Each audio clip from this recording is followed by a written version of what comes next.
नमस्कार, मैं Uday Shankar. News bioscope में आप सबों का स्वागत है। बात करेंगे बिहार की सियासत की। तो बिहार की सियासत में अशोक चौधरी ने अपने सोशल मीडिया पर को लेकर किए पोस्ट से सभी को चौंका दिया है और उसके बाद कई सवाल खड़े हो गए हैं। अशोक चौधरी ने जो पोस्ट किया है वो अपने आप में हैरान करने वाला है और उन्होंने लिखा है कि ताकत, सत्ता, जवानी कुछ भी अस्थायी नहीं, सभी की एक्सपायरी डेट होती है, इसलिए विनम्र रहें। ये 2 दिनों से सोशल मीडिया की पॉलिटिक्स चल रही है। उससे एक दिन पहले आरजेडी के सुनील सिंह ने भी सोशल मीडिया पे पोस्ट किया था और अब बारी अशोक चौधरी की है, जिन्होंने अपने पोस्ट से सभी को चौंका दिया है। सभी इसके अलग अलग मायने निकाल रहे हैं और ज्यादा जानकारी के लिए इस वक्त हमारे साथ हमारे वरिष्ठ सहयोगी एसके राजीव पटना से जुड़े हुए हैं। एसके राजीव, जिस तरह से अशोक चौधरी ने ये ट्वीट किया है, क्या कोई नई अपडेट आई है? क्या उनकी तरफ से कोई बयान आया है या फिर जेडीयू के किसी नेता या प्रवक्ता की तरफ से? नहीं, देखिए उदय, दरअसल में अशोक चौधरी जो बिहार सरकार में भवन निर्माण मंत्री हैं और नीतीश कुमार के काफ़ी करीबी माने जाते हैं। इवन कि यह कहा जाता है कि जदयू में नीतीश कुमार के बाद सेकंड थर्ड पोजीशन पे अशोक चौधरी अभी भी हुआ करते हैं।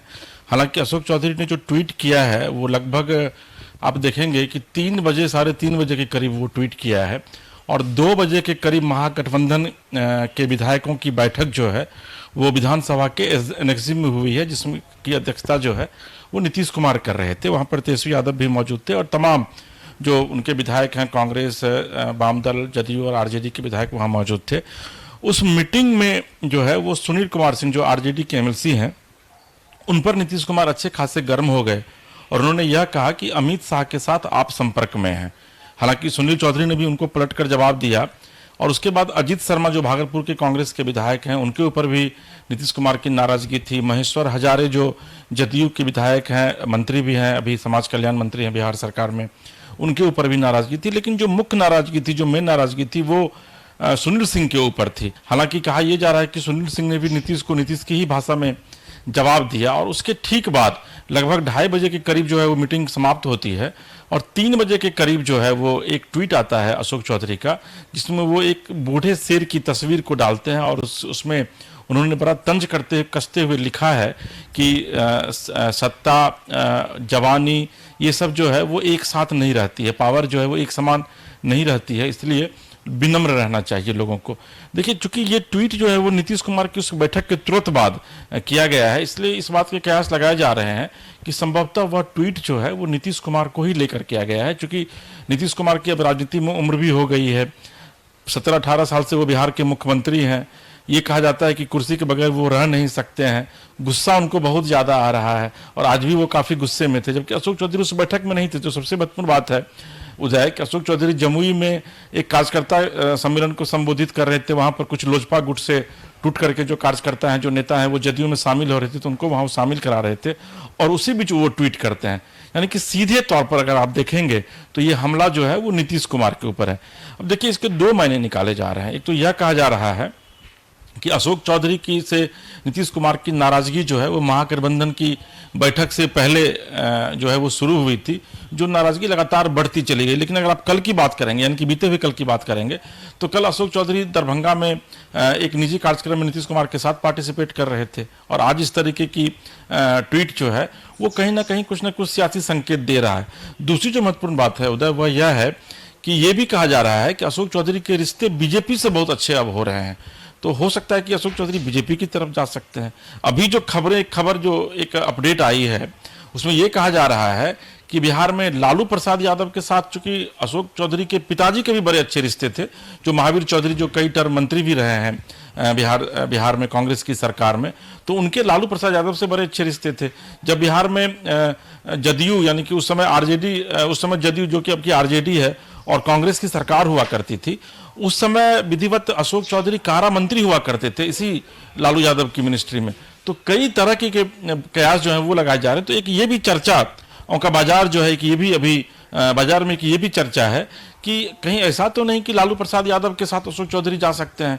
क्योंकि देखिए, बिहार में जो सियासी समीकरण है, खास करके जो सत्ता का समीकरण है, उसको अगर आप समझने की कोशिश करेंगे उदय, तो उसमें सीधे तौर पर लालू प्रसाद यादव को मुख्यमंत्री, यानी कि अपने बेटे तेजस्वी को मुख्यमंत्री बनाने के लिए मात्र 12 सीट चाहिए।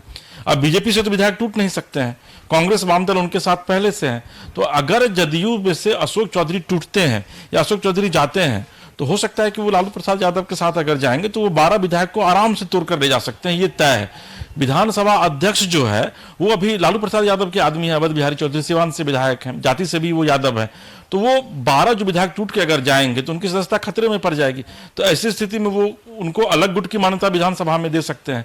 तो कमोबेश देखिए पूरा सीन जो है वो पिक्चर भी हालांकि क्लियर नहीं हुआ है, लेकिन पिक्चर क्लियर होने की कोशिश जरूर कर रही है अपने आप में। तो लेकिन हम लोग को इंतजार करना पड़ेगा। लेकिन इतना ये तय है कि एक सियासी भूचाल जो है वो जदयू के भीतर जो है वो निश्चित तौर पर अशोक चौधरी का ये ट्वीट ला दिया है। हालांकि इन सब के बीच अशोक चौधरी बड़ी कंफर्टेबली जो है वो जमुई में जदयू कार्यकर्ताओं के सम्मेलन को संबोधित कर रहे थे।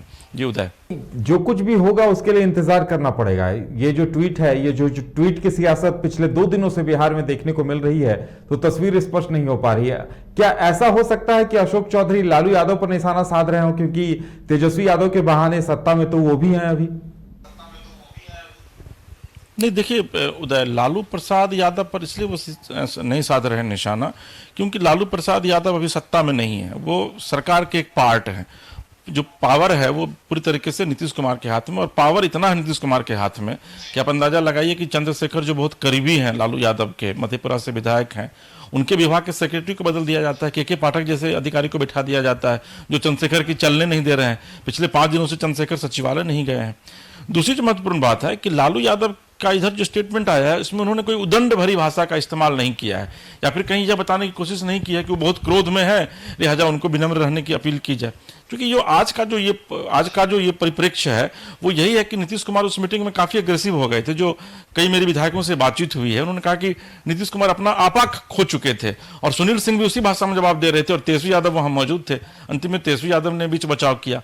तो कहीं ना कहीं से आप देखेंगे पिछले कई दिनों से, पिछले कुछ महीनों से नीतीश कुमार अचानक अपना आपा खो बैठते हैं, अचानक गुस्से में आ जाते हैं, अधिकारियों को फटकार लगा देते हैं, जनता दरबार में अचानक डीजी रैंक के अधिकारी को फटकार लगा देते हैं, वो तुमताम करने लगते हैं।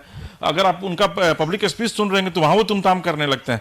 तो ऐसी स्थिति में कहीं ना कहीं से गुस्सा जो है वो नीतीश कुमार को आ रहा है। तो विनम्र रहने की जो अपील है वो अशोक चौधरी ने सीधे तौर पर नीतीश कुमार से की है। हालांकि देखिए राजनीति में क्या होगा ये एक स्वयं राजनीति को भी नहीं पता है, जो नेता है उनको भी नहीं पता है कि अगला कदम क्या होने वाला है। लेकिन इतना तय है कि अशोक चौधरी के इस ट्वीट से और आज की जो मीटिंग रही है महागठबंधन की, उसमें जो नीतीश कुमार का स्पीच रहा और उनका जो रवैया रहा है, निश्चित तौर पर वो बता रहा है कि महागठबंधन में सब कुछ ठीक ठाक नहीं चल रहा है। और हो सकता है जिस बात की चर्चा लगातार चल रही है कि जदयू में एक बड़ी टूट हो सकती है, जो बीजेपी लगातार दावे कर रही है, मांझी कर रहे हैं, उपेंद्र कुशवाहा कर रहे हैं, हो सकता है कि आने वाले दिनों में जदयू में एक बड़ी टूट भी हो जाए। जी उदय, कुछ वक्त के इंतजार में कहा जा सकता है कि वक्त ही तमाम सवालों के जवाब दे पाएगा। इसके राजीव, हमारे साथ जुड़ने के लिए और तमाम जानकारी देने के लिए आपका बहुत बहुत धन्यवाद।